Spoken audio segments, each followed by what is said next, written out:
আসসালামু আলাইকুম। আপনারা এখানে দেখতে পাচ্ছেন ৬৫ নাম্বার প্রশ্নে বলা হয়েছে ৪০ থেকে ৫০-এর মধ্যে একটি সংখ্যা দৈবভাবে নেওয়া হলে এটি মৌলিক সংখ্যা হওয়ার সম্ভাবনা কত? তো আমরা জানি সম্ভাবনার সূত্র হচ্ছে সম্ভাবনা সমান সম্ভাব্য ফলাফল ভাগ মোট ফলাফল।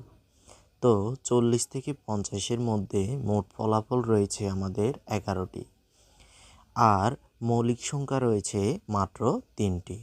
তাই আমরা বলতে পারি এক্ষেত্রে মৌলিক সংখ্যা ওঠার সম্ভাবনা হবে 3/11।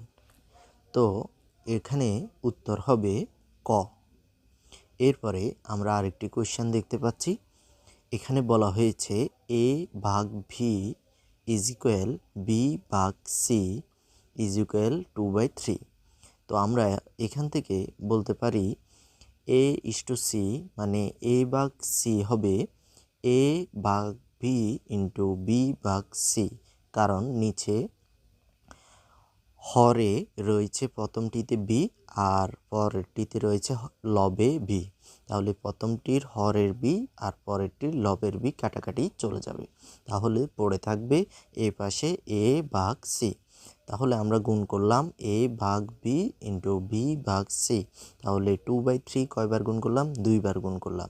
তাহলে 2/3 2বার গুণ করলে আমাদের উপরে লবে লবে গুণ হয়ে চলে আসবে 4, আর হরে হরে 3 গুণ হয়ে চলে আসবে 9। তাহলে আমাদের আনসার চলে আসবে 4:9। তো এরকম আরও সুন্দর ভিডিও পেতে চাইলে আমাদের চ্যানেলটি সাবস্ক্রাইব করে পাশে থাকুন।